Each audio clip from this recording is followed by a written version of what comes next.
তোমাকে এজেন্ট হিসেবে কাজ করাই। কবে কবে খ্রিস্টান এসেছে?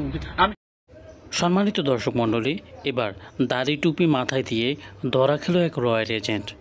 ভিডিওটি সম্পূর্ণ দেখতে আমাদের সাথেই থাকুন, চলুন দেখে নেই। আমি খ্রিস্টান হই নাই। মিথ্যা কথা বলো।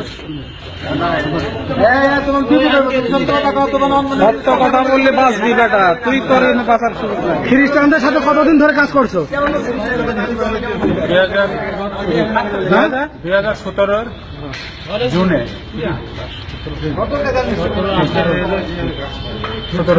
2017 জুন থেকে খ্রিস্টানের এজেন্ট হিসেবে কাজ করো। একে ডাকতে পারবি যেখানে 200 জন তৈরি হয়েছে খ্রিস্টান বানাবো? না, এরকম কোনো ব্যাপারই হয়নি। ঠিক আছে, বা দাদার সাথে তোর যোগাযোগ আছে এরকম? ওর কথা ওর মারি দেবে, এই কথা পুরা ভাই করে না, এই কথা কিন্তু মিললে নাই। না, আপনার মনে করো আপনাকে যাই বলছে যে খ্রিস্টান মানে নিয়ে আসবে আমার কাছে। বন্ধুরা, আপনারা দেখেন লোকটি মুসলমান থেকে খ্রিস্টান হয়ে খ্রিস্টানদের কাজ করতেছে। সে এখন এই জায়গায় ধরা পড়ছে, এখন সঠিকভাবে কথাগুলো বলতেছে না। আমরা এখন এর জন্য কি করতে পারি? এজন্য আপনারা ফয়সালা দেবেন।